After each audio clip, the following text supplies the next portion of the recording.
নমস্কার, কেমন আছেন সবাই? গৃহিণীজ ব্লগে আপনাদের সবাইকে স্বাগত জানাই।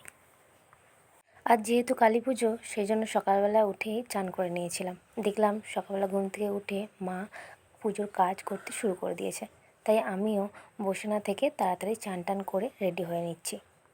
ঠান্ডা লাগার জন্য গলার ভয়েসটা এখনও ঠিকঠাক হয়নি, তাই এটাকে একটুখানি অ্যাভয়েড করেই চলবেন। সকাল বলতে খুব সকালেই যে চান করেছি এমনটা কিন্তু নয়, যেহেতু এখনও শরীরটা ঠিকঠাক হয়নি, ঠান্ডা লেগেই আছে, মাঝে মাঝে কাশি হচ্ছে, সেজন্য বেশ বেলাতেই উঠেছিলাম আর বেলাতেই চান করেছি। তো দেখুন, আমি চুলটা পুরোটা না আঁচড়ে খালি সামনেটুকু আঁচড়ে সিঁদুরটা পরে রেডি হয়ে নিচ্ছি, কারণ ঠাকুরঘর পরিষ্কার করব, তাই অনেকটা টাইম লেগে যাবে।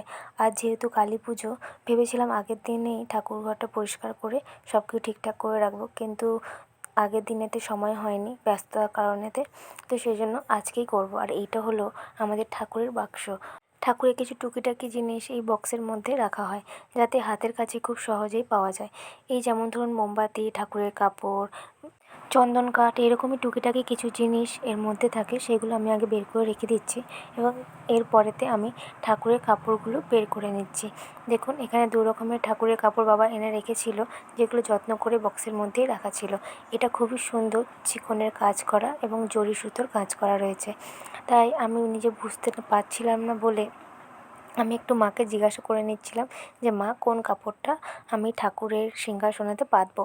জরিরটা যেহেতু অনেক কাজ করা, তাই ওতে বেশি নোংরা আটকে থাকবে, তাই বলল জরিরটা না পেতে বরং সিম্পল যেটা গ্লিটারি কাজ করা আছে খালি ওইটাই সিংহাসনে পাততে।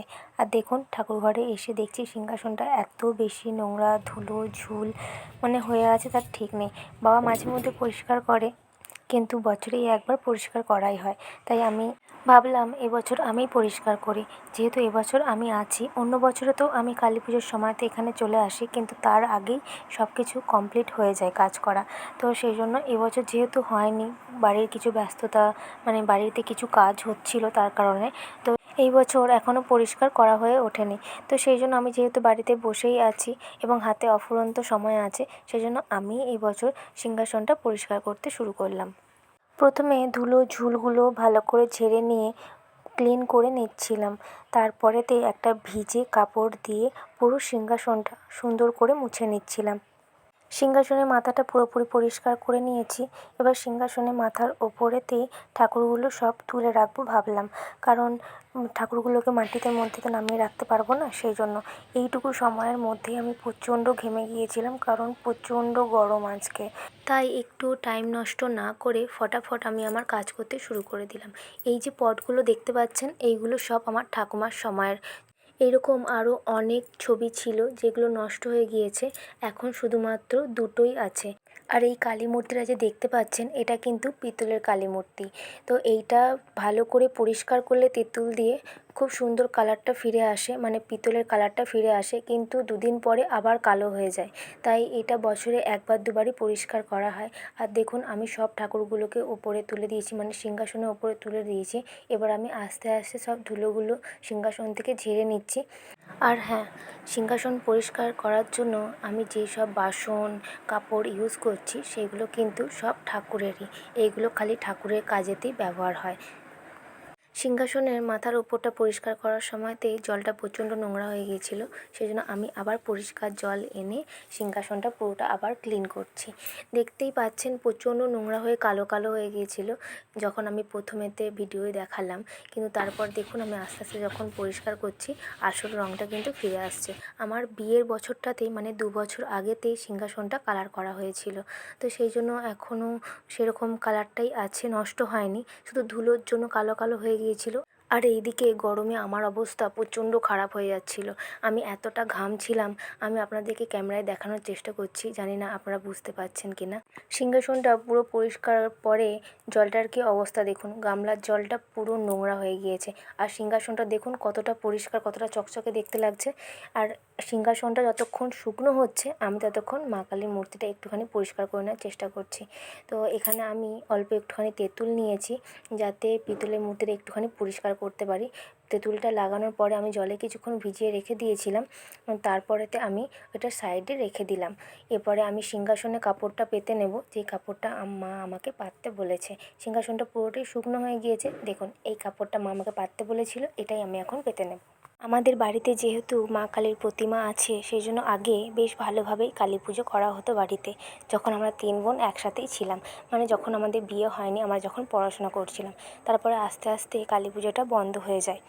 মানে আগের মতো বড় করে তো আর হয় না, কিন্তু অল্পের মধ্যেই এইভাবে পুজো করে প্রত্যেক বছর রাখা হয়। মায়ের অসুস্থতা, টুকিটাকি প্রবলেমের জন্য সেইভাবে আর করাই হয় না। কালী পুজো বড় করে করতে গেলে সেই পুজোর জোগাড় যেমন অনেক কিছু আয়োজনও প্রয়োজন হয়, সেই জন্য আর আগের মতো করা হয় না। দেখুন, আপনাদের সাথে গল্প করতে করতে আস্তে আস্তে আমার সব ছবি, মূর্তি সব কিছুই পরিষ্কার হয়েই এসেছে প্রায়। আর অল্প একটু বাকি আছে, তাহলেই আমার সব কাজ শেষ হয়ে যাবে। আসলে বাবা মায়েদের বয়স হয়ে গেলে আগের মতো কোনো কিছুই আর পরিপাটি করে সবটা করে উঠতে পারে না। তাই যেগুলো বাবা মায়েরা করে উঠতে পারে না, সেইগুলো আমাদেরকেই আস্তে আস্তে করে নিতে হয়। দেখুন, এবার ভোলে বাবার পালা। ভোলে বাবাকে একটুখানি জল দিয়ে চানটা করিয়ে দিই, যাতে ভোলে বাবার গায়ের নোংরাগুলো সহজেই তুলে নিতে পারি। আস্তে আস্তে সবাইকে পরিষ্কার করে দেখুন সিংহাসনের ওপর রেখে দিয়েছি। এবার সবাইকে নিজের নিজের জায়গায় বসিয়ে দেবো। দেখতে পাচ্ছেন কালী মূর্তিটা পিতলের, কত সুন্দর পরিষ্কার হয়েছে। আসলে বেশিক্ষণ ভিজিয়ে রাখলে হয়তো আরও অনেকটা পরিষ্কার হতো। অল্প সময় ভেজানো ছিল, তাই হয়তো বেশি পরিষ্কার হয়ে ওঠেনি।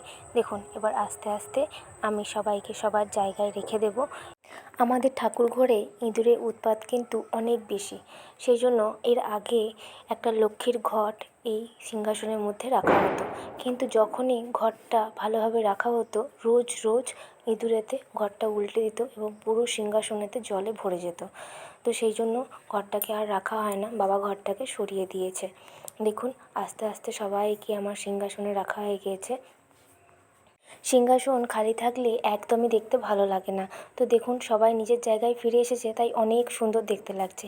নিচে এই লাল কাপড়টা আগে পাতা ছিল, সেটাই আমি এখন ওপরে করে দিয়েছি, এবং ওপরে যেই ছবিটা ছিল রামকৃষ্ণ ও মা শারদার, সেটা আমি নিচে করে দিয়েছি, যাতে কাপড়টা খুব সহজেই পরিষ্কার করা যায়, ধুলো টুলো জমলে পড়ে। আর দেখুন, এইদিকে আমি ফুলের মালা গাঁথতে বসেছি। বাবাকে বলেছিলাম আমার জন্য কিছু ফুল রেখে দেবে, যাতে আমি মালা গাঁথতে পারি। তো সেই জন্য বাবা একটা স্থলপদ্ম, 2টো জবা আর কিছু টগর ফুল আর সন্ধ্যামণি ফুল রেখেছিল। তো আমি সেই জন্য একটা স্থলপদ্ম দিয়ে ছোটো করে মালা করব, আর একটা মা লক্ষ্মীর জন্য সাদা ফুল দিয়ে। যেহেতু 4টে কালী ঠাকুরের ছবি আছে, সেই জন্য 4টে জবা ফুল থাকলে আমি হয়তো 4টে মালাই করতে পারতাম। আর তার থেকেও বড় কথা, ছোট ছোট টগর ফুলগুলো দিয়ে মালা গাঁথতে খুবই অসুবিধা হচ্ছিল। যখনই আমি সুতোর মধ্যে ওটাকে গলিয়ে টানছিলাম, তখনই কিছু কিছু টগর ফুল আমার ছিঁড়ে ছিঁড়ে চলে আসছিল। সেজন্য আমি অনেক কষ্ট করে খালি 2টো মালাই করতে পেরেছিলাম। তো সেই জন্য আমি জবা ফুলগুলো এমনিই রেখে দিয়েছিলাম, বাবাকে বলেছি বাকি ফুলগুলো মায়ের পায়ে দিয়ে দেওয়ার জন্য। দেখুন, আমি আপনাদেরকে কাছ থেকে দেখাচ্ছি। দেখুন, এই 2টো জবা আর বাকি এই ছোটো ছোটো ফুলগুলো, কিছুতেই মালা আমি গাঁথতে পারছিলাম না, তাই আমি এমনিই রেখে দিলাম। আর এই 2টো মালা খালি করেছি মা লক্ষ্মী আর মা কালীর জন্য। আর এইদিকে আমি ফুল আর নৈবেদ্য সব রেডি করে রেখে দিয়েছি, বাকিটা বাবা নিজে নিয়ে নেবে।